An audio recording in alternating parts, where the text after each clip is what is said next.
Hello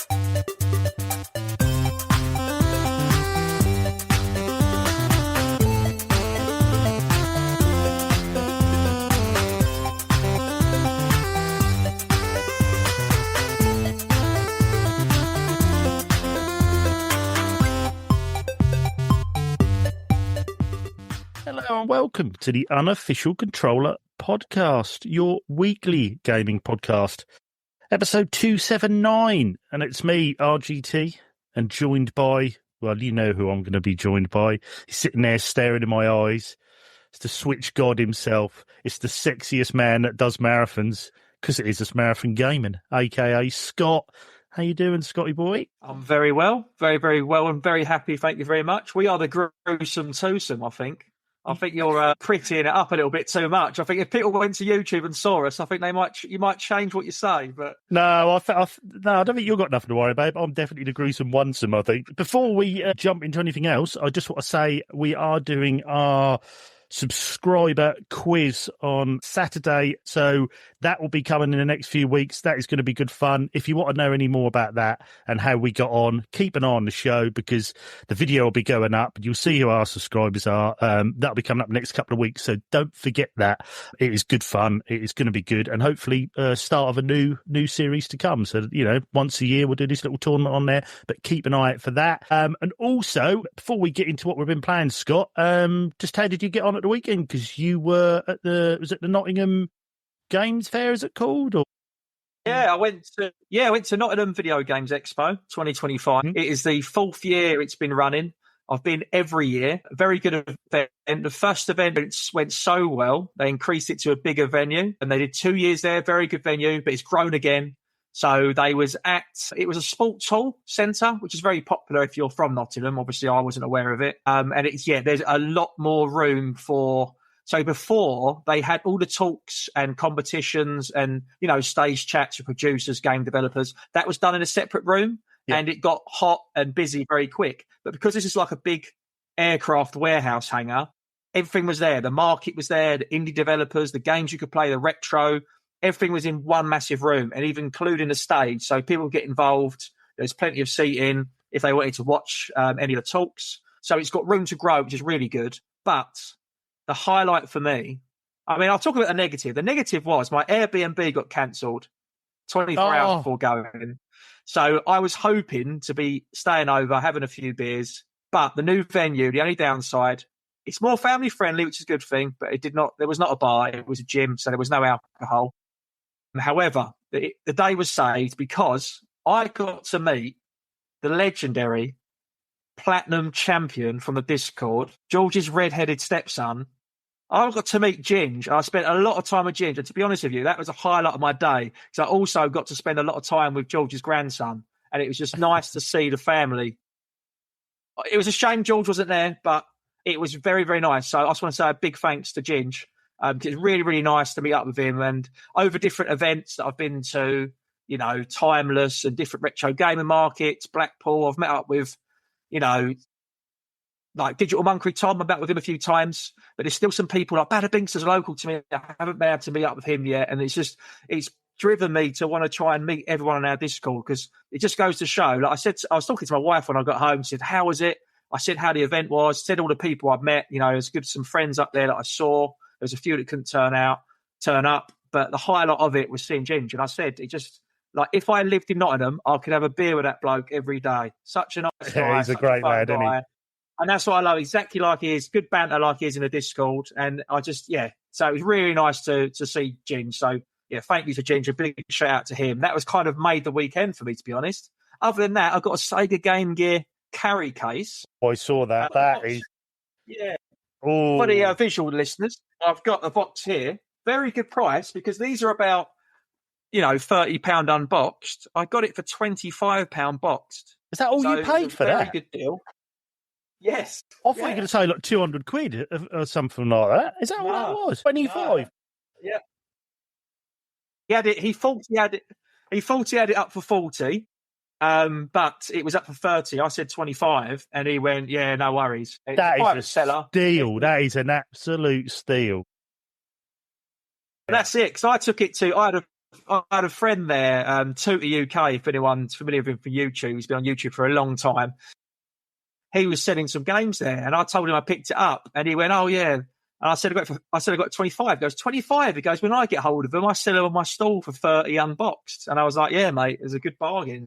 Yes, brilliant. Very happy. Brilliant. Yeah, nice collector's piece as well, and especially for your Game Gear collection, because you're getting these little bits and pieces box. That's looking so good. If you want to check out his Game Gear collection, Scott, go over to YouTube Marathon Game and give him a sub, give him a like, watch his videos, because he's a very addictive channel to watch, because he's one of my favourites. I can't help but watch him, from Game Gear to Switch to anything. Yeah, brilliant. And you see his Game Gear collection, which is, how many games you got now in your Game Gear collection? I think I've definitely got over 100 games. Yeah, fantastic. Yeah.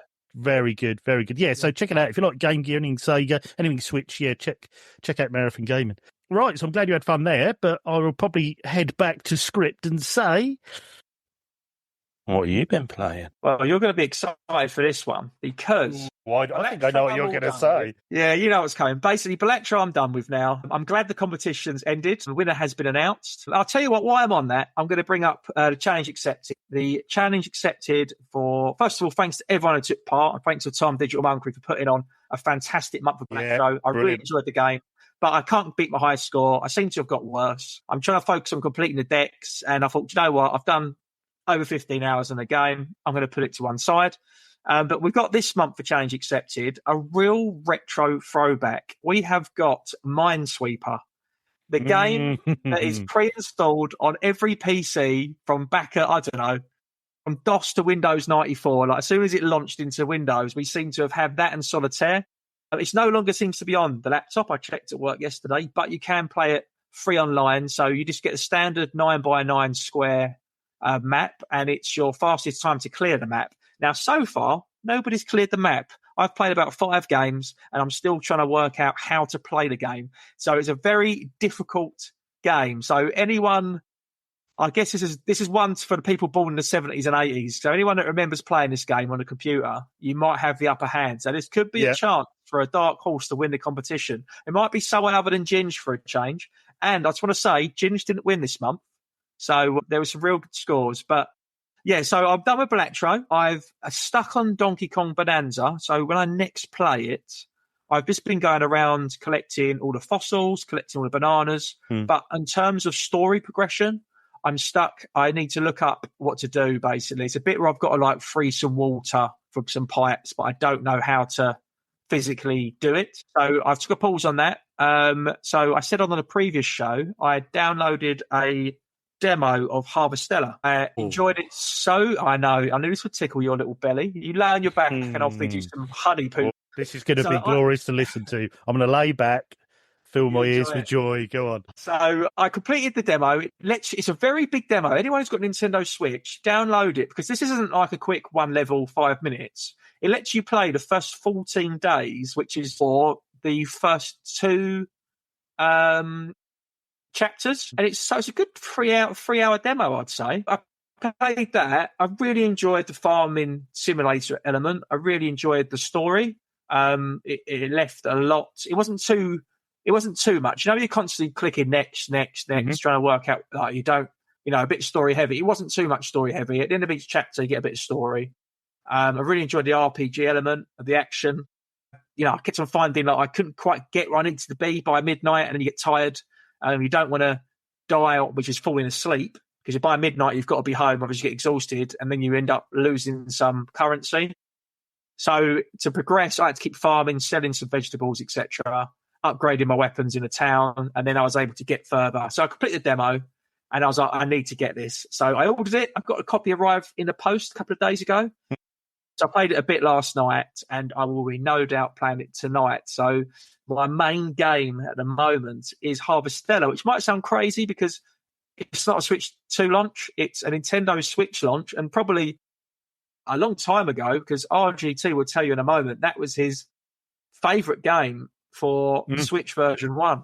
Yeah, probably. I was talking about it on your Discord today, and very. There was that Xenoblade Chronicles X. I mean, it's had some great games. Stardew was a good port on there, but for Harvestella, because for me, wasn't really into JRPGs, but I did like my farming sims, so it pulled me into a genre, really. And it's actually a really, obviously I've got to be careful what I say, but it's a fantastic story. Once you get into it, it's so addictive because you want to know what's happened and who you are and what's gone on. And the map opens up and you get different areas, and every area has its own music and its own, whether it's a winter or beach area. Very addictive. Music, very relaxing. Very relaxing. Oh, very relaxing. It's a good soundtrack. I'm interested to hear about Switch 2 because that used to, on the OG Switch, I played it on my OLED, and when you're in battles, if there was a lot going on in a battle, it would chug a bit in battles. There would be quite a bit of frame rate issues. But I would imagine that's probably evened that out with the extra horsepower under the hood of the Switch 2. I would have thought.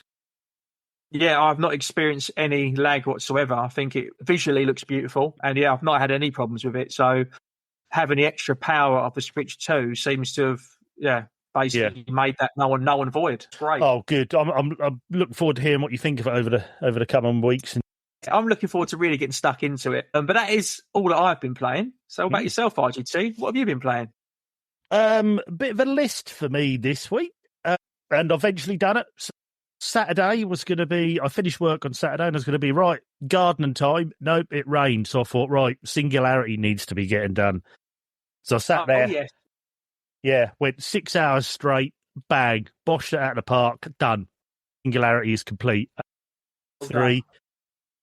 Really enjoyed the game. Good little story. You could probably say it's a BioShock clone. I don't know if it came after BioShock, but it's very sort of BioShock with that first person sort of story mode as you follow through. But really good, interesting with the sort of special sort of weapon of or element 99 they call it, that Russia has invented. And there was a big accident there in the feast. They stopped doing it on this island.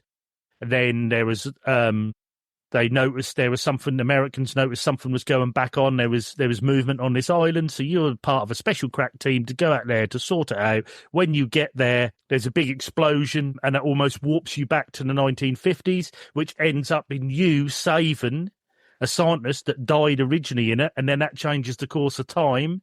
So then the whole world has changed because Russia's taken over the world because of this element. So then you have to try and go through the game and put things back to normal to get our timeline back. So it's quite an interesting story.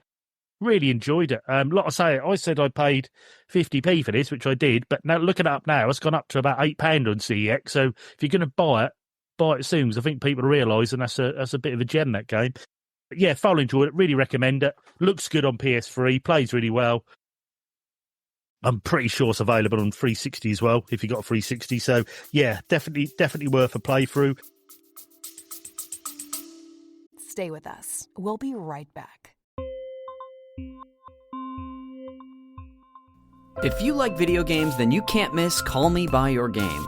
It's a podcast hosted by me, Sweetie Pie, Connor McCabe, where I invite a guest to share about a special video game from a memorable moment in their life. That's right, it's baked in nostalgia. Was Persona 5 a warm blanket during the pandemic? Did Mario Kart 64 feel like a vacation? Or does Spyro remind you of that winter break with Dad?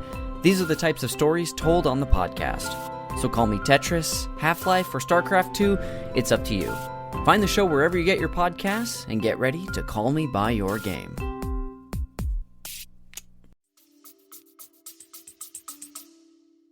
It feels good finishing that, doesn't it? Because that's been a couple of weeks you've been able to get to it. So it's been nice that you've been able to get some time. It's nice to complete a game and appreciate it.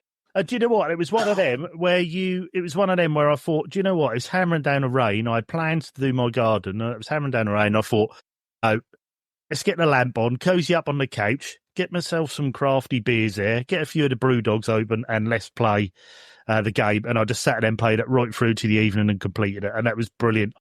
Mrs. RGT sat next to me on her Stardew on her OLED, so she was having fun. Brilliant. Cattle Country, I'm about 20 hours in now. Still really enjoying that game. Yes. And do you know what the good thing is? When I was on Stardew, there'd be certain crops and you think, because there's so much depth to Stardew that when you want to do something, you can look it up. There's whole encyclopedias, Wikipedia about it. So what's the best wines? You can look it up. Well, there isn't really a lot about Cattle Country.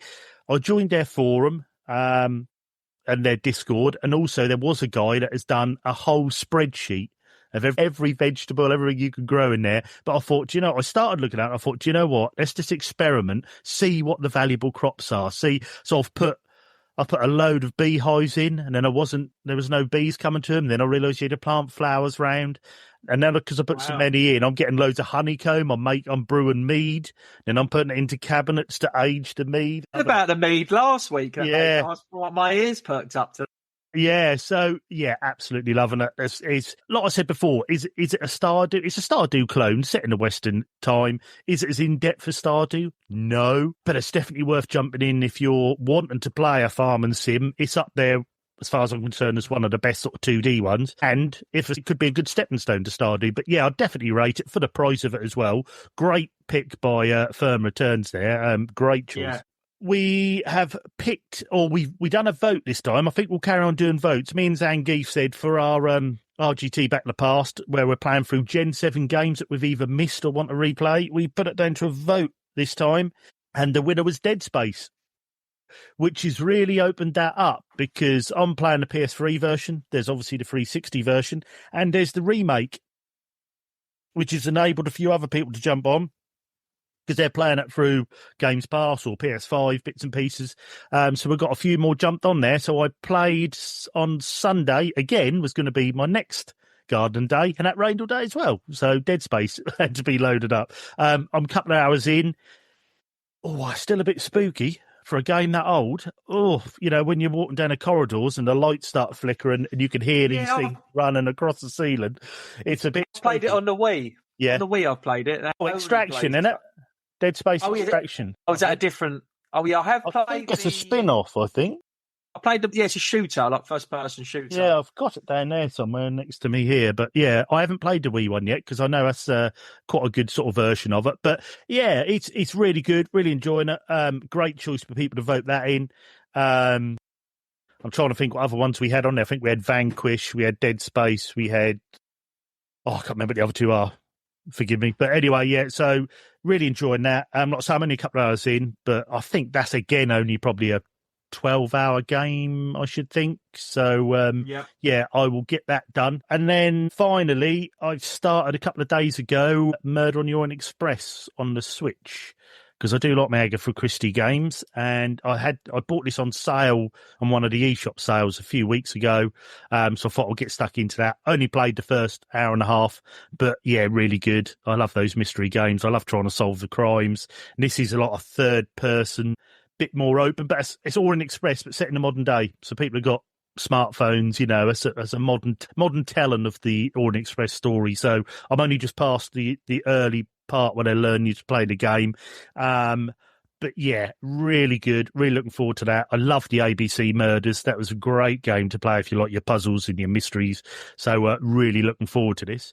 That's all I've been playing. And also, we have been joined by Mr. Triple S himself, Seb. How are you, Seb? You came in at the perfect time, Seb, because we've both talked about what we've been playing. So why don't you tell our lovely audience, what have you been playing lately?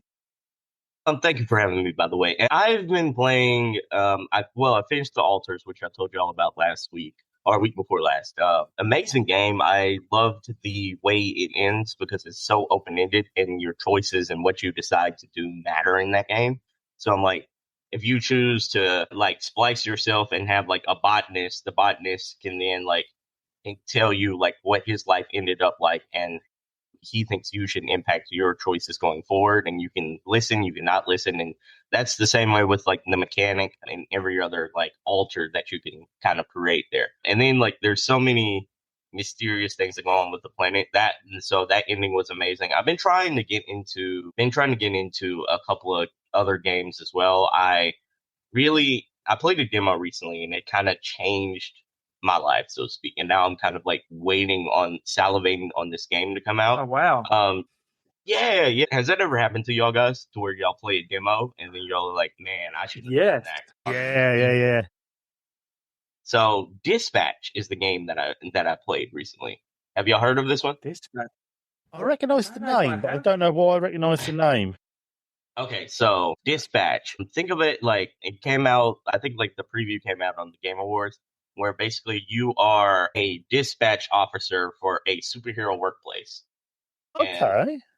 Yeah, so like you get like a whole bunch of scenarios that pop up, and you have to manage a dysfunctional team of misfit heroes and strategize which ones to send out on like different emergencies.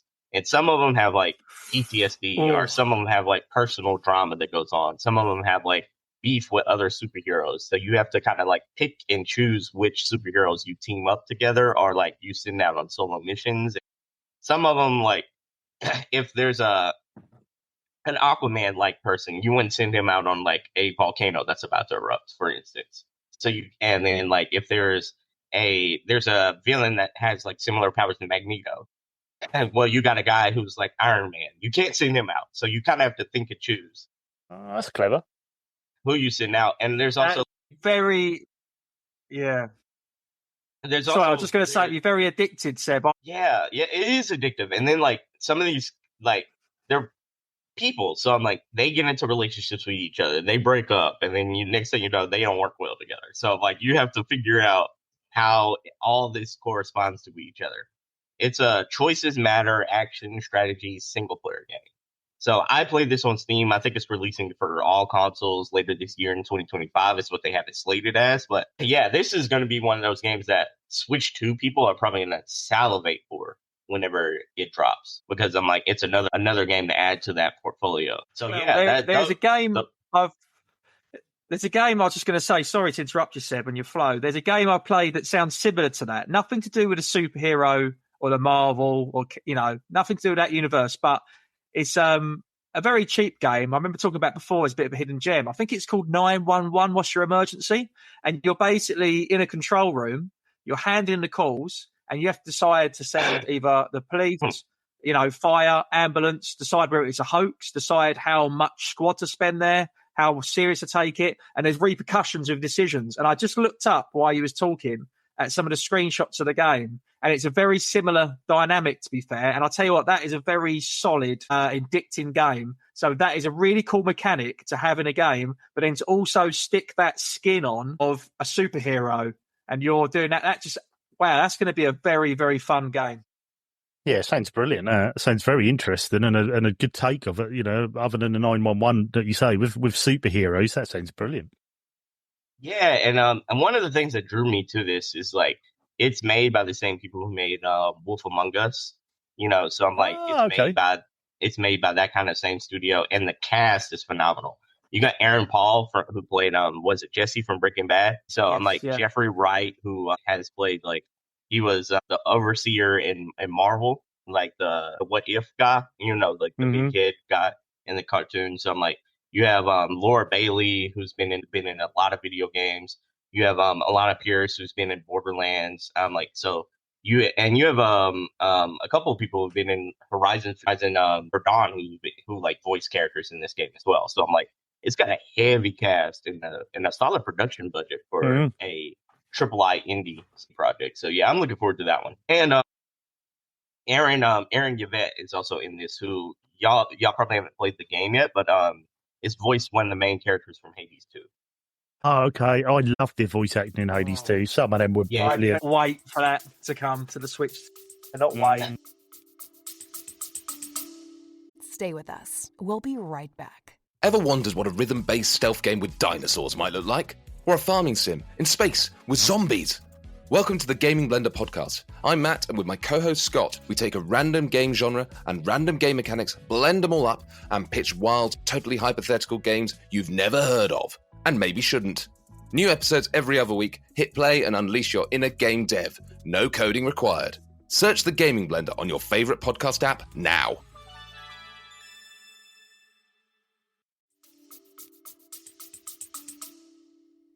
Yeah, she's like one of the main voices in Hades 2. She was in Armored Core, Fires of Rubicon recently, and she was a Snow White, so one of the main characters in Wolf Among Us as well. So I'm like, it's a stacked cast. Yeah, that sounds good. You know what you say for an indie title. That sounds like it's got a decent budget, and yeah, I think it could be. You say it's coming to Switch 2, Seb? Yeah, but so the press email said I think it's coming to all platforms, but I know it's coming It's going to be on Steam first, probably, but I know they said they're shooting for a all console release in 2025. So it could be a really fun game to play on the go with your Switch 2, or maybe I would probably play that on my Xbox just because of that. I know like Wolf Among Us kind of ran a little choppy back in the day, so I'd probably want to play it on the most powerful device. Yeah.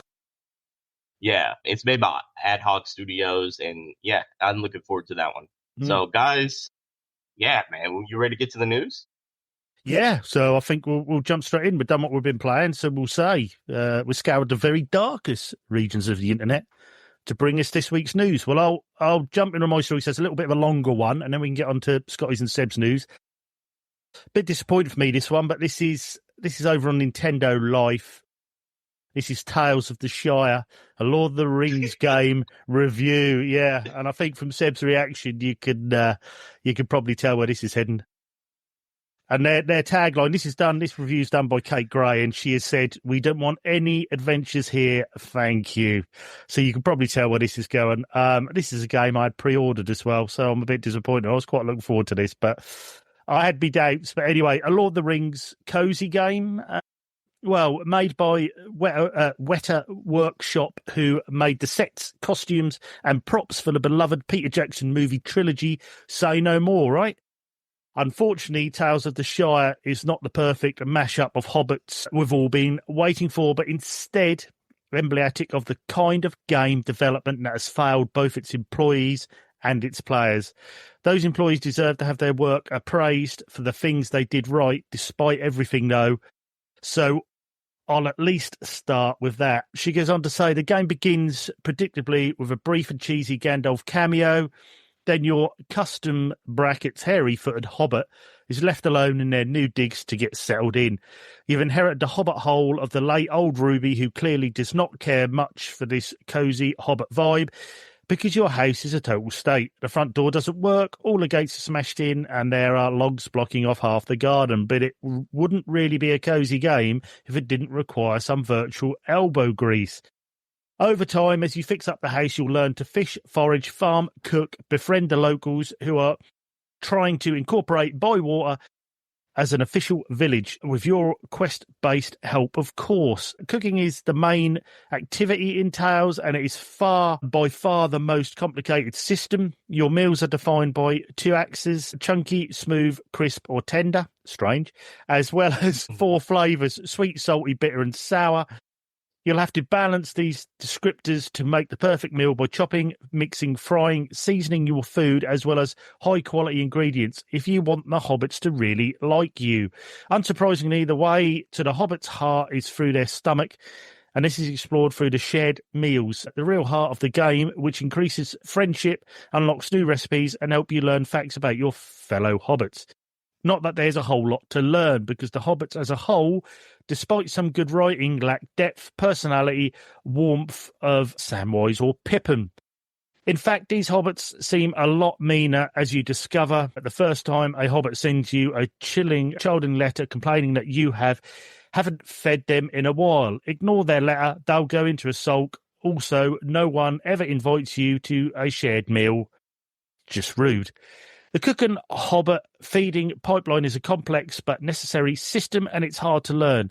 But once I got the hang of it, it was quite fun balancing all the spinning plates. It's just a shame you can't sell meals, which feels like an odd choice given the game's focus on them. But plus the overall difficulty of making money, thanks to a tiny 10-slot inventory to start with and a wonky economy where necessary ingredients that you can't make yourself cost an arm, brackets, and a hairy leg. Gardening is simpler, but more immediately engaging. It's all about efficiency. Seeds requiring a certain radius of empty space, so you'll be squeezing radishes between cauliflowers, but with a pixel to spare. And it's very satisfying when you do, and each plant also has its designated companion plants, which would increase the quality of the crops involved. The perfect raised beds, like a masterpiece of hard work. Hobbit Hole decorated is similarly simple, focusing on ultimate customization and more on a few selected hobby aesthetics. You can change the wood colour, make the walls colourful or brick-lined, put lamps and plants in every doorway, and then you can scatter a bunch of tasteful dwarven wood furniture too. It doesn't take long until old Ruby's mess of a house turns into a lovely hobbit home. But the dominating feature of this game isn't the hill-based architecture or the tea parties with the passive-aggressive hobbit friends or the seed distance calculations. It's the bugs. A typical day in Bywater looks like this. My hobbit wakes up and the game immediately chugs like Pippin down a full pint. She skips into town and discovers 10 hobbits amassed outside the pub because they've all got stuck on one another. She goes into a shop and the screen turns grey except for the bottom of the left corner. So she has to navigate out using the small silver sliver of visuals. She decides to take a walk in the forest, so she heads out, passing a hobbit with no textures, having a conversation with no one, and then the screen goes red with all black spots for a few minutes, and then it stops doing that for no reason. She gives up on the forest and goes fishing instead. Only the fishing UI isn't visible, and the controller is aggressively vibrating like a jar filled with angry wasps and rice.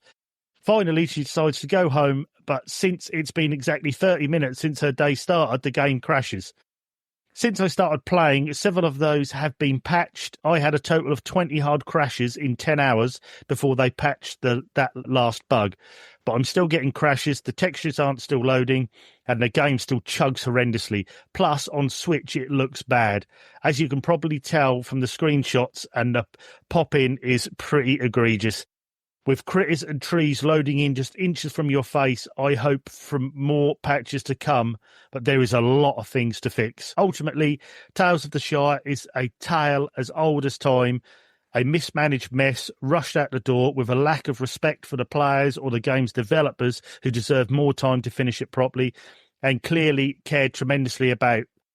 But according to reports featuring voices from inside the studio, the project suffered from a lack of experience, direction and support, as well as layoffs, delays, publisher shutdowns, poor management, and of course, the dreaded word crunch. Those challenges seem to have led to a game that's muddled at best and unplayable at worst. And it's just not worth what it apparently cost the people who made it. It's hard to enjoy a wholesome game knowing that the story of its development is reportedly deeply unwholesome. But as long as the games industry keeps chewing people up and spitting them out instead of support and growing talent, this tale will keep repeating itself, and it's not cozy at all. And she goes on to say her conclusion is, cozy game and Hobbits seems like a match made in Valinor. The Tale of the Shire tries hard to meet that lofty goal, but in its current state, at least on Switch, this game is unfortunately almost as much of a slog as scalping evil jewelry to a distant volcano. But her joys are interesting twists on well-known cozy game systems. Cooking and gardening are fun. The cons, loads of bugs, too many hard crashes. Bywater Hobbits aren't that interesting. Even when it's not crashing, it chugs and stutters. The low poly, low resolution graphics don't look great. Needed more time in the oven. And Nintendo Life, and they have given it a 4 out of 10 and rated it poor. Now, guys, I was looking forward to this. Like I say, I pre-ordered this. I love my little farming sims. Yes, it's got the typical tropes of a farming sim. But what a mess, innit? Hey, I mean, I gathered when there wasn't a lot of gameplay released prior to this. Yeah, sorry, go on, Seb. I got a little bit to say, so you can go on, Scotty. Well, no, I was just going to say the fact that you just said RGT, like there wasn't much footage of the game. I'm really obviously they obviously knew it was trash, and it's been how it's been released. Like, what are they that bad? Where they put that much money, and they've got to just put it out to try and get some money back. Just damages reputations. Same thing that happened with Gollum before.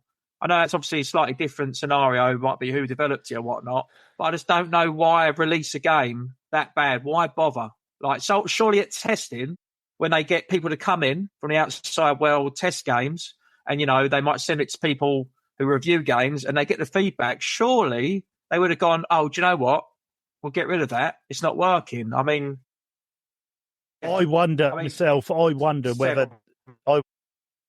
Elaborate a bit more detail. I wonder whether that was literally because they knew this was going to be trash, so they got to a certain amount of pre-orders to cover themselves a little bit with the money and then dropped it. It's almost like once we got a certain amount of pre-orders, get some money back, we'll cover ourselves, just get it out there. Yeah, shame. What do you think, Seb? I reckon you're going to go in depth on this. For one, I want to ask a serious question here. Do y'all think the Lord of the Rings property has had more hits or misses throughout its life cycle of video games?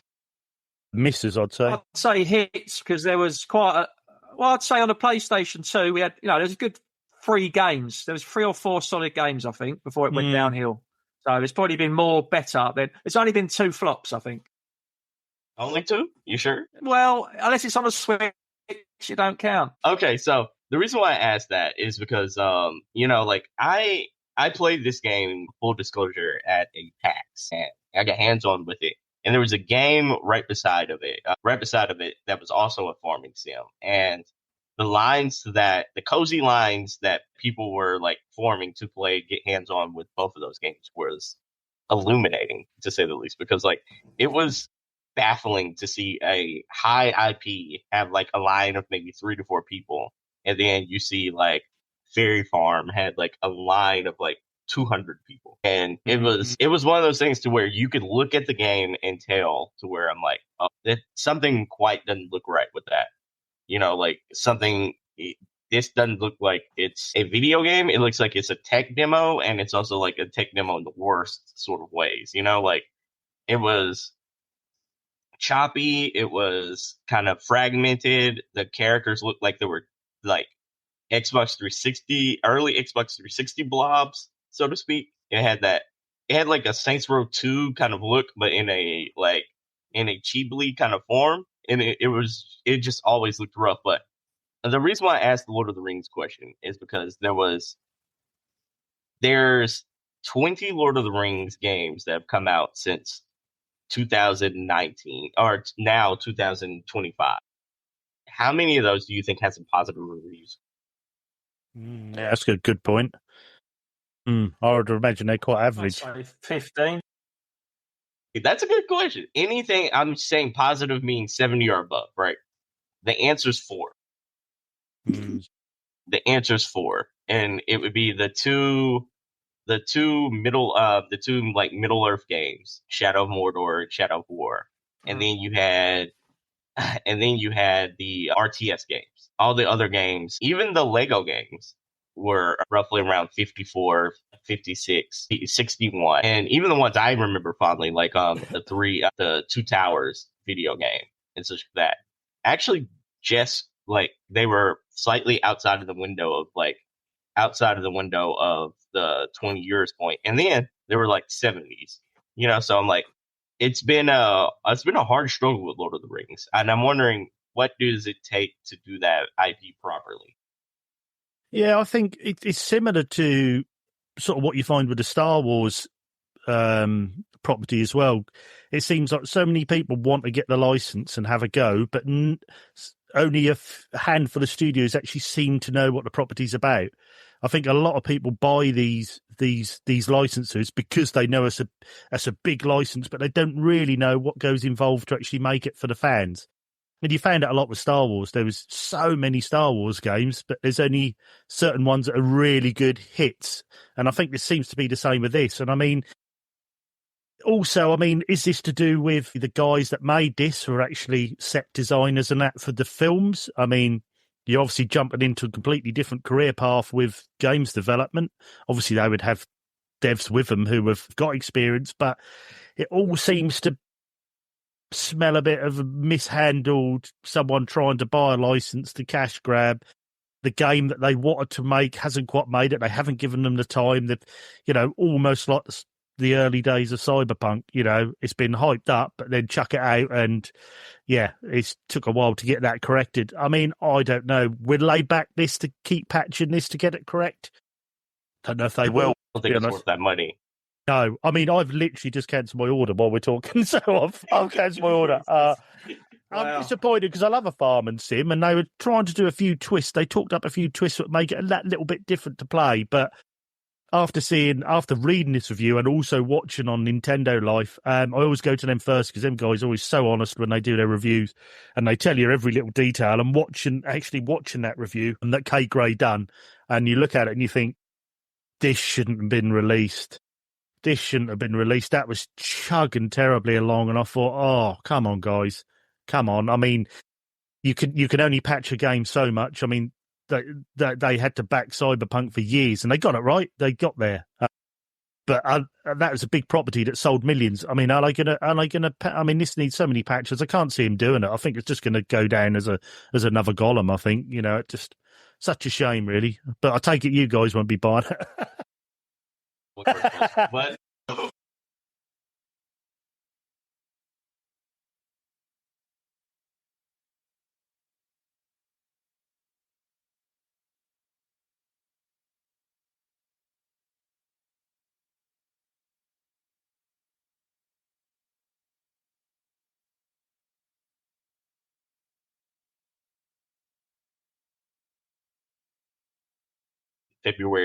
February last year, has about 858 solid reviews on Steam. Very positive game.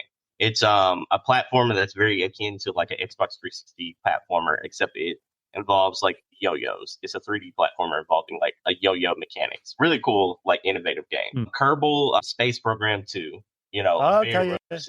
License, yeah. The Outer Worlds. It actually published The Outer Worlds. No.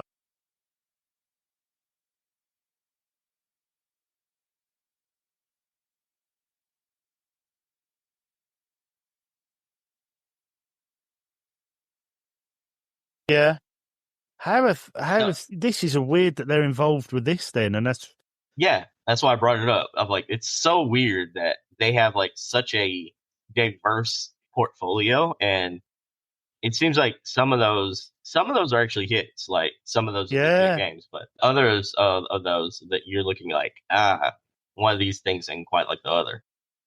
Yeah, something's gone wrong in this development somewhere, or there's been clashes, and obviously Kate talks about there's a lot of rumours behind the scenes of devs and leaving and people coming in and things not being quite right. But yeah, I think when you get that much or that many problems behind the scenes, it does show out in the game that's finally released. And yeah, it's plain to see now. So unfortunately, I think this is gonna bomb and go down in time as, like I say, another Gollum, I think. But yeah, such a shame. I don't know who's going to buy it, honestly. I've got no idea who's going to buy it. Well, it doesn't come out for another week or something. I think people are just going to do what I've done and cancel the pre-orders, which is a shame because it could have been a great little game on the Switch, but unfortunately not to be. So, we'll put that one to bed and then crack on. So what you got then, Scott? I've got a few news stories. I'll start off from the tippity top and I'll get through them as quick as I can. The first one is a nice, quick and easy one. Nintendo Switch Online has added a classic Mario game. It is Mario Paint. So believe it or not, 1992, we had on the SNES Mario Paint. They brought it out on Nintendo Switch Online. I know, Seb, you're probably laughing, but hear me out. For families, this is a good game. So with the Switch 2, we finally get to use the mouse controller. Yeah.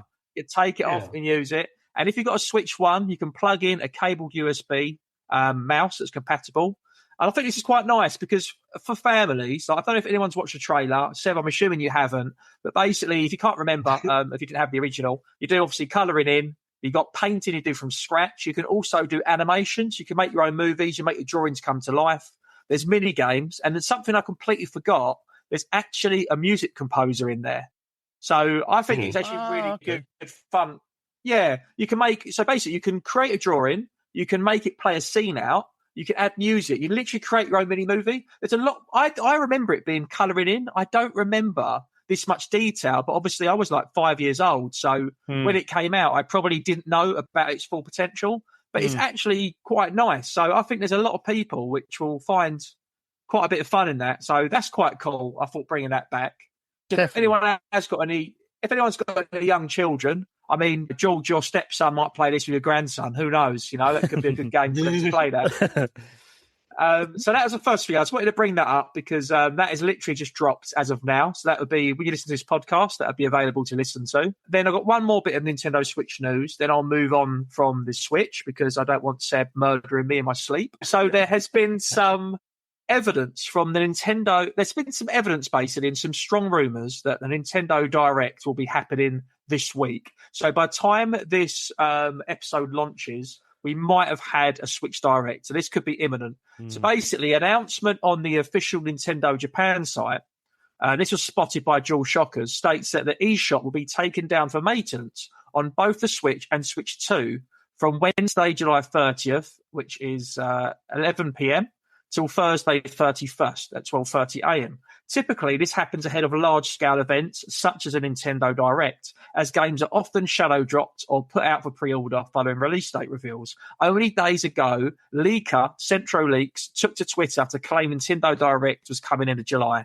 Several heavy-hitting Nintendo titles are due to be released in 2025, yet are still lacking release dates, so it makes sense.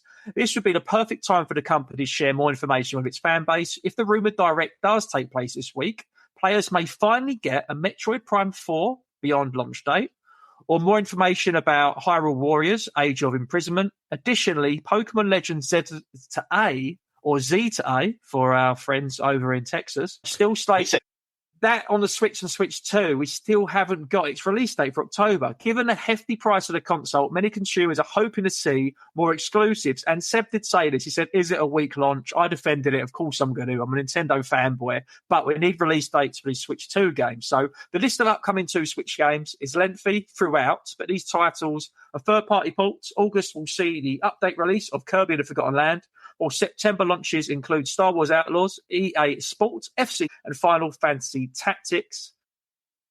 So, yeah, there's a bit of news there, just more of a strong rumour, really, but we are due one. If anyone definitely does this, we're due one. We're definitely due one. So I thought it's probably worth bringing that up. So can I make a minor correction? Now, this next one might be more... Yeah, sure. Go ahead. They did announce a Pokemon Legends ZA release date now, as of the Pokemon Showcase last week. It is October 16th, 2025. So we've got 16th. I just had October written down. I didn't have the 16th. So we got October 16th, 2025. Yeah. Appreciate that. Okay, so we've got it there. So basically, we've just had the Nintendo Direct come to you live, straight from El Paso, from the single-player experience. You've heard it. The source ever. The least trusting source and the biggest hater of everything Nintendo. Right, here's one for Seb. You might want to put a blindfold on this one because it's about to get real scary. Konami has confirmed that Silent Hill F trailer will be revealed during Gamescom opening night live on August 19th. And those visiting the event in person will be able to take part in a unique horror experience inspired by the upcoming title. Fans are eager to see even more of the upcoming horror game in action ahead of its planned September 25th release date. Silent Hill F is poised to introduce some gameplay changes to its legendary series. Details about the next entry in the popular survival horror franchise have continued to pop out through 2025. Silent Hill F will take place in Japan, which we know, the first game in the series to do so, however. And it will follow high school student Hinako Shimizu as the navigators of the fictional town of, I can't say the fictional town, I will struggle, but it's Ebisugiwaka in the 1960s, solving puzzles and fighting horrific creatures in an attempt to survive. Known for their work with the Cry-Visual novel series, this is from the person who done some of the writing, it's playing the game's story while composer Akira Yamaoka, I always struggle when I do any of these Japanese names, is returning to compose Silent Hill F's haunting score. Now fans will get a brand new look at the game ahead of its launch. So long story short, apparently a new trailer for Silent Hill F will be shown during the Gamescom opening night live presentation, August 19th at 2 p.m. Eastern Time, AM Pacific Time. Many fans are hoping to see more gameplay during the show, as it was recently confirmed that the Silent F would feature more action and melee combat, which we did cover a few episodes ago, when compared to past entries in the series, which were more suspense. Additionally, Konami has announced that the event will also house a cinematic and atmospheric Silent Hill F horror experience. though this means of what this is unclear. Those attending Gamescom and visiting Konami's booth will also be able to try a Metal Gear Solid Delta, Snake Eater hands-on demo, and more information regarding the future of Yu-Gi-Oh! Will also be shared. It's more about the Silent Hill F. I know you're not a big fan of the horror, Seb, but do you know any more about that at all? The game's release? Not really on that one. I think Konami, the only thing I've been keeping my eye out for Konami-wise is the Metal Gear Solid re-release that's coming up. And so I'm like, I think we got a little bit of information on Silent Hill. What was that in the last PlayStation Direct? That was like a little bit ago, but I think any upcoming information, I think will be new information. Yeah, I think this could be, this is going to be a big game, I think, because there's a lot of there's a lot of Silent Hill fans, and, it's quite a strong community there, so they're going to be chomping at the bit to get more of this game and see more of it. And a different take as well, like you say, set in Japan, and that's going to be interesting, I think, because that's quite a unique sort of horror from what I remember. I remember playing the first one and two on my PS1, and the clever idea of using the fog. I mean, obviously you don't see the pop in either, but it was very spooky for the time. Going for that fog in that town. So really good. Yeah, it's going to be interesting to see that, I think, and see what they see where they're going with this, and especially with modern consoles. I mean, it's going to be spooky, isn't it? The later Res ones are really, really scary village and stuff. So, yeah, it's going to be interesting to see where they go with this. Are you going to be buying this, Scott, or is this a bit too scary for you? Oh, definitely. No, I'll give it a go, mate. I'll be petrified. I'll be shaking up. Me and Seb will be holding hands, shaking in our boots, but I will definitely give it a good go. I'll tell you that. Have a Joy-Con each in your hands. They actually had too long. Sorry, guys. There's a bit of a delay at the moment, so if we're talking over each other, sorry. Still haven't. I think I purchased a copy, and I still haven't played it. Yeah. What was that? Sorry, Scott. Yeah, which one did you buy? My back. No, you've got it at the moment. Sorry, we're having problems with Scott's line at the moment. So me and Seb will carry on. Yeah. So you're not really a horror fan, are you? Much, Seb? No, not at all. Did you play the Silent Hill 2 that came out last year around October? No, I didn't. That's one I didn't pick up. I don't know why I didn't pick it up at the time. I mean, I've never really been too much of a horror fan. Delay I've got. I'm just going to go straight in. Okay. Yeah. Can you hear us now, Scott? Are you back? No. All right. Me and Seb will carry on. Anyway, sorry. Yeah. So I didn't buy it at the time. Just because of the other games I was playing, I think, at the time. But yeah, I'd like to pick it up. I saw good reviews of it, so it'd be interesting to play it, I think, and yeah, it'd be interesting to see what they do in the showcase. What about you, Seb? What news have you got this week? Let me see. Do you want light news or you want like big heavy news? News, okay. News. So first of all, happy National Chicken Wing Day. It is here, Chicken Wing Day here in America. Do y'all have that over there? No, we don't, I'm afraid. Not as far as I know, anyway. Okay, so anyways, over here we have National Chicken Wing Day, and then so many wing distributors are doing deals like buy one get one, buy anything get 10 wings sort of deal. So I was just gonna let you know in case you were hungry. Anyways, so outside of that, though, on the video game news, I am going to say that I think the light news is that I'm rethinking my thoughts. The Switch 2 is no longer the worst launch lineup in history. Okay. I don't believe it's still the worst. Top 10, maybe still, but it does have Donkey Kong Bonanza now. And Donkey Kong Bonanza, it's averaging a 91 on Metacritic right now. Are you going to play this game? I know Scott's been playing it. I've been very, very tempted to pick it up because I've never been the biggest Donkey Kong fan, but this sort of intrigued me because it has gone down a different route, gone down a different path, and I thought, this could be interesting. Yeah, I think I will because I know Scott's been enjoying it. It looks good. It looks different. And like you say, it's a Switch 2 game. They're quite rare at the moment. I'm literally playing Switch games on my Switch 2 at the moment, so a Switch 2 title would be much appreciated. I think I will be picking it up. I think I will. Yeah. I mean, 91 is impressive. Yeah, that was the reason why I think that's the reason why I said the launch lineup wasn't super impressive. It's not that the games have been like super lackluster. It's just there only been two of them. Like legit Nintendo games outside of like Welcome to the Nintendo Switch, like to the Nintendo Switch tour. And I'm like, if we add that into there, there's three, and I don't think you want to do that. That brings the average down. So I'm like, brings the whole score down. But on the other light news I wanted to bring. Did y'all talk about this last week with Xbox walking back the price of the Outer Worlds 2? No, I don't believe we did cover it last week. Okay, so Xbox and their publishers have officially announced that the Outer Worlds 2, which was also supposed to be the second game to come out with a $80 price tag here in the US, I would believe would that be like £90 for y'all? It's pretty close to the pound and dollar now, so that'd be pretty much £80 for us over here. Okay, cool. All right, so £80 over there for y'all. So they're walking that back down to the industry standard $70 across the board.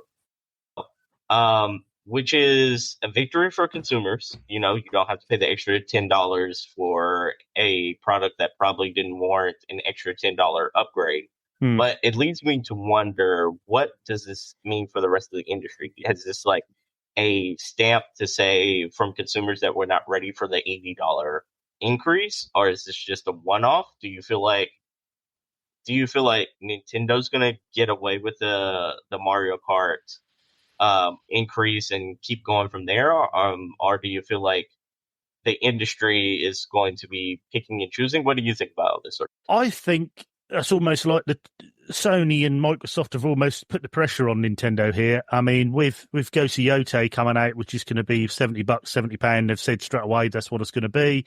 And then Xbox have tried it a bit there, thought, we'll try an 80, and thought, no, people aren't happy about this. Let's bring it back down. Now the shoe's on Nintendo's feet. Right, we're not doing 80. Why are you doing 80? And I think they're just putting the pressure on them. Will Nintendo listen or buckle or do anything? Probably not. I mean, Nintendo do their own thing when it comes to things like this. I mean, they'll do what they're going to do. And, with their user base and the loyalty they have from fans, will they pay it? I think they probably will, but we'll see. I think we'll see. I think, like you say, the pressure's on them. We'll see as the next few games come out for Nintendo and what they do. Knowing them, they probably, if they do reduce the price, they won't announce it. They would just release at a certain price because they won't want to admit they've had to back down. But we'll see. I mean, I think the other two have taken a bit of a stand with this and said, well, we're not going down that route, and see what happens. Yeah, 80 for Mario Kart, it's a tough pill to swallow. I know it's one of their flagship games, but even so, it's I mean, especially considering its meta score is in the 80s right now. Like, yeah, it's not like a high meta score. It didn't break the mold. It didn't recontextualize what we think of quality in video games. It was just a average Mario Kart, which is great. Average Mario Kart is still better than 80% of the games out there. But yeah, it didn't warrant a $80 price tag. It was just kind of, hey, we think we can get away with this. We're going to. So that's kind of how that cookie crumbled. I want to switch gears here. I wish George was here. Not to say you're any lesser of a host because you're magnificent, but did you hear about the Star Wars Outlaws sequel? No, I didn't. Interesting. Okay, so Star Wars there was a shareholder meeting with Ubisoft, and Ubisoft shareholders, you can see it online with Yves Guillemot. Basically the Ubisoft's big head cheese, the CEO, attributed the lack of sales with Star Wars Outlaws specifically due to Star Wars itself being in choppy waters as of late, he said. So he basically attributed the lack of sales to a mixture of things, including that they're normally accustomed to releasing a game and iron out the wrinkles after release. He attributed it to a little bit of like a timing issue here and there. Development was a little bit of a challenge. And then the big like attribution of, I guess you say like assignment that he basically said was like Star Wars franchise being in choppy waters as of late. was a huge reason why Star Wars Outlaws 2 did not live up to the sales expectations. And this is the reason why he went on the record and saying there will be no Star Wars Outlaws 2. Really? So, what do y'all think of this? Did y'all play Star Wars Outlaws 2? What do you think of? Do you think Star Wars is actually in choppy waters? What's going through y'all's mind when y'all hear this? I think we've got Scott back as well now. So, Scott, did you play Star Wars Outlaws? I haven't played it, but it is on my wish list. So I will play it on the Switch 2 because it is on the Switch 2. Don't you laugh, Seb. George has picked it up. He said it's good. I'm not a fan of stealth games. However, I start off stealthing, I creep in, and then I go full gung-ho. That's what I do. When I play Hitman, I'm terrible. I'm not good at being undetected, but I do want to play it. In terms of, do I think it's in trouble as a franchise? I don't think so in terms of games. I think people will always support Star Wars. It's got a long history. I think it would take many, many, many movies and many, many games to be very bad for it to go down. You'll always find new young audience who will always appreciate the franchise. So even though some of us old dogs and cats don't appreciate the way Disney's took it, there's a lot of younger audience who love it. They don't know the previous.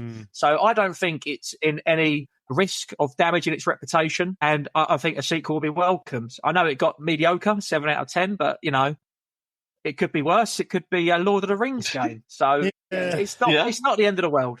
Yeah, it's a shame they've said there isn't going to be one. I think it's an odd one because everyone I know who's played it, like you said, you thought it was 7 out of 10 game. I gave it a straight mid.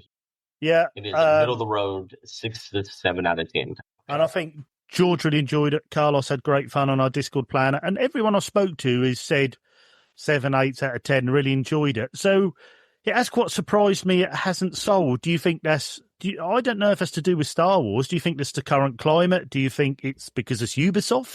A lot of people have put off the Ubisoft game, but they are.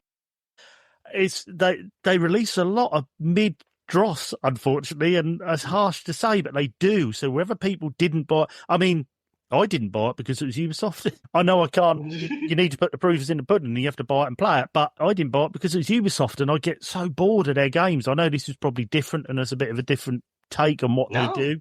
But I just, so I don't know. It's a surprise, really. And for everyone, I think, who has played it, has enjoyed it. So why the sales are not hitting their expectations, I don't know. I don't know what the sales figures are, whether they're over... Whether they really put their sales figures too high, I don't know. But they're too high expectations because it was Star Wars, or maybe they paid a high price for the license. Maybe the license cost was so much that they just couldn't meet it through sales. So, interesting. Yeah, interesting. What about you, Seb? There's a number of things that kind of go into this. Like Yves Guillemot normally says like some outlandish things at times. I don't necessarily know if I disagree about Star Wars being in choppy water, so to speak, at the time, because at the time you did have Tales of the Empire, The Acolyte, and Skeleton Crew were all released around the time Star Wars Outlaws came out, which were not well received properties in television. But later on, this next following year, you also had Star Wars Battlefront, which has been a rave success, and a lot of people have been playing that nonstop when Star Wars Battlefront 1 and 2 came out. And then you also had Star Wars Andor, the TV show, season 2 that came out this year, which people absolutely love and rave about. So I think it is a mixture of fun people.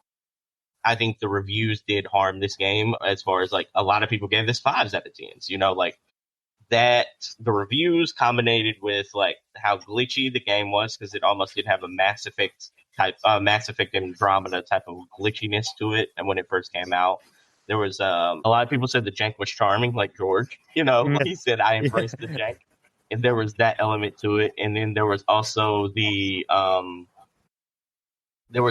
element that Ubisoft, when you think of their portfolio, Far Cry.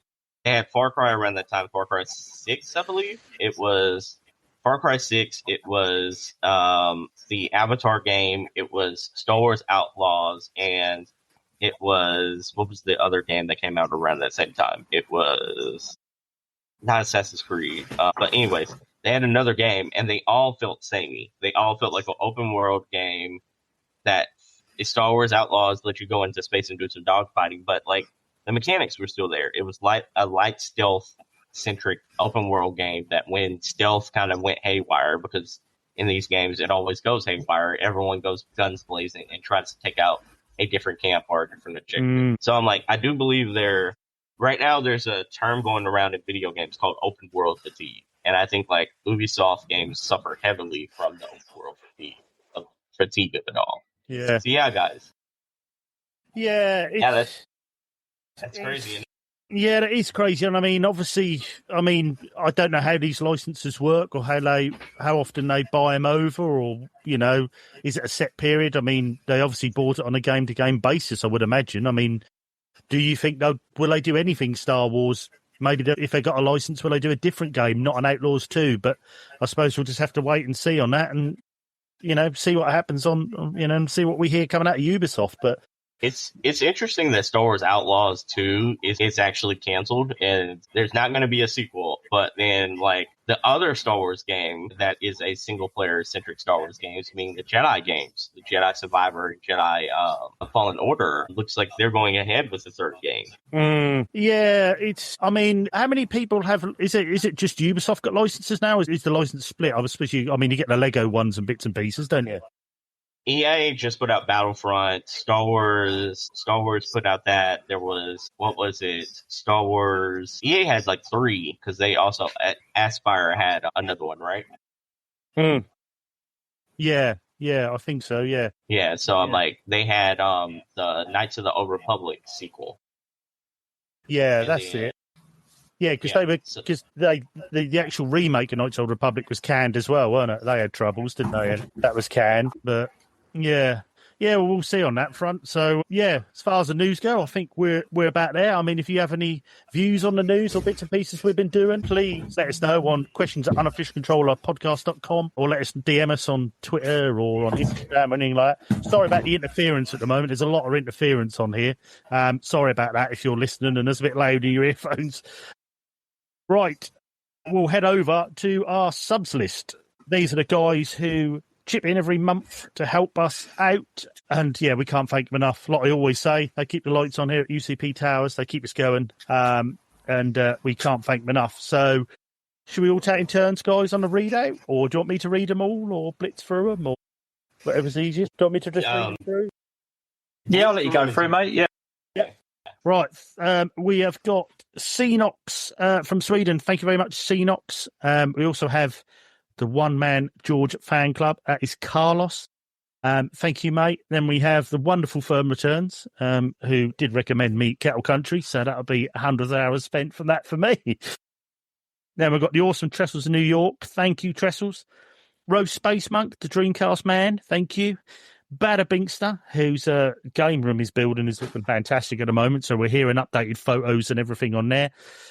Tingle Tuner, who I do believe was the winner of the Balatro competition, I'm right in thinking, I think. I know Digital Monkery technically won, I think, just Tingle Tuner. Yes, that's correct. And then the wonderful Digital Monkery, who organises our Challenge Accepted and does our quiz that we are doing. So as of hearing this show, the quiz will be done. So get ready for a couple of weeks, because that will be going live as a special show as well. Board Border, thank you very much, mate. The one and only Going Brand. Boba Loba, thank you, mate. Then we've got Ginge, George's red-headed stepson. The wonderful Lord of Darkness, Harvey Retro. Emma Sharp, thank you as always, Emma. Nowhere near Berlin. We're not sure where he is, but I know Greg's somewhere, but he ain't Berlin. Then we've got Mumsy. Thank you, Mumsy. The RGT fan club. Wonderful as always. Pete Brocklehurst. Billy Marmite. Simon Pryke, who's absolutely brilliant. All of you guys are fantastic, and that means I have to finish off with Eve. We've got a double Zangief this week. Yeah, so thank you guys. As always, absolutely brilliant. Really helps us out. Keeps us going. Keeps the lights on. Keeps things happening. Keeps us doing stuff. Keeps competitions going. Everything. It is absolutely massive help. Right, well, I think we better head on to the last section of the show, guys. And I'll start with Scott and say, what are you hoping to play? I think I know what's going to be, but I'll let you know. So what I'm hoping to play is I'm hoping to get unstuck on Donkey Kong. So I'm going to go on YouTube, look up what to do to get past the next bit of the story so I can progress on that. But I will be playing Harvestella. That's in my main game this week. But I do want to, it's ironic because Seb's on and he mentioned it last week. I do want to reactivate my Game Pass. So I really want to play a rematch. The other thing that's been on my mind for a long time is a Yakuza title. And I know on the Switch 2 we've got a Yakuza title. If I've got enough pennies, I've got a few things I need to pay at the moment, but if I've got enough pennies, then I will probably jump in on the Yakuza physical for the Switch.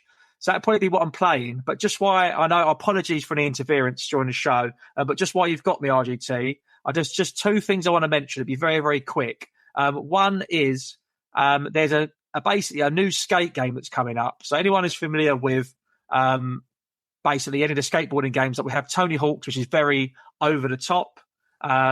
It's very arcadey. And then we had the Skate franchise, which was very realistic. Now, however it's been done at a beta or whatever they've been doing, where it's been at testing, it's got record numbers. So without going too much into the news article, because we've run out of time, unfortunately, this week. But basically, EA have recorded record number highs, more than any Madden game, any FIFA game. So any fans of skateboarding or those types of games, that looks really promising. So whatever console that's on, I'm going to get a day one release. The other thing I wanted to mention as well, because we did speak about Hellraiser in the last show, this is really cool news. Friday the 13th game I spoke about last week is broken. Now, this is huge news for horror fans and the franchise in general, because Friday the 13th is getting not only a new film, but it's also getting a new game. So there was a Comic-Con, which happened, I think, on Sunday, a few days ago, and they did announce that there's going to be a new film and a new game. So sorry to stick that in there, RGT, but no problem at all. Signal went early. I just wanted to not deny the listeners of that bit of news because it's quite cool. Yeah, no problem at all. And just to back up what Scott said, sorry, there's quite a bit of interference on there and a bit of noise and bang, and very sorry about that. If you don't hear it, then I've managed to edit it out in edit, but we'll just see. We'll see what happens. But sorry in advance. What about you, Seb? What are you hoping to play? Yeah, I think the big news, if anyone's going to be at Gamescom, go get your hands on the ROG Ally X, the Xbox edition, and go play that sweet new Hollow Knight game, because the demo will be at Gamescom, everybody. So, like, if you are looking to play the new Hollow Knight game, Hollow Knight will be there as well. I am currently on embargo for one game that I'm reviewing. It is a solid game, big narrative game, and I'm looking forward to telling you all about that one. Interesting. Yeah. And then on the other foot, I played a little bit of DK Bonanza this past week, just so I wouldn't be an unbiased guy whenever I would throw out my opinions everywhere. So I might dive into, depends on what my friend is doing, whether or not I'll play more of that, but probably not. But I will probably play Tony Hawk's Pro Skater 3 and 4, because I've never played the 3 and 4 before.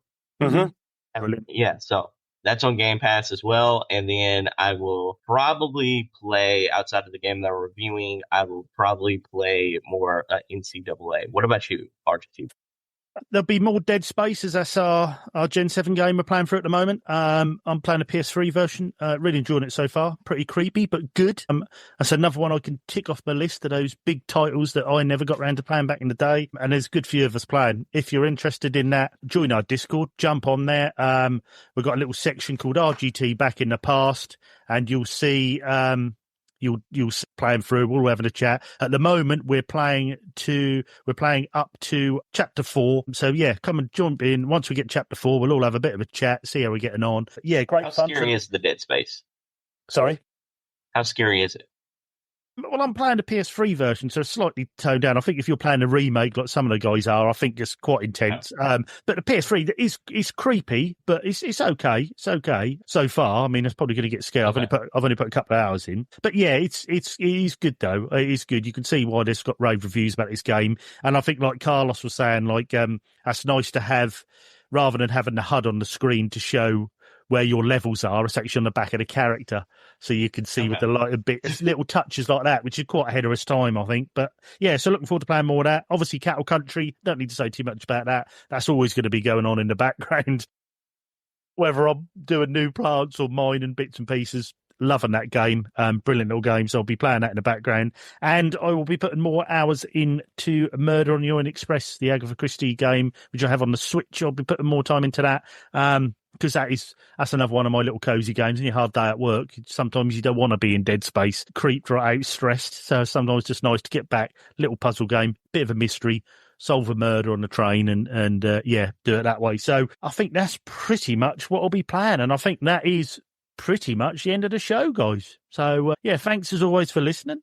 Thanks for watching when the video goes live. Thanks for watching on YouTube, whatever. Don't forget any views you've got on what we've been talking about, whether it's Tales of the Shire or Ubisoft or Star Wars, anything like that. Questions at unofficialtrollerpodcast.com. Join us on X or Twitter as it used to be, Discord, anything like that, Instagram.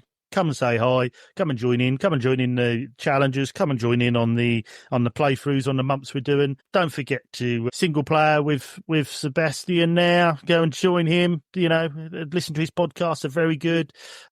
Same with Scotty, Marathon Gaming. And give him a follow. Give him a sub over on YouTube. But after that, I think all I need to say is there's nothing wrong with being given the unofficial controller. That's what you do with it that counts. See you later, guys. Yeah.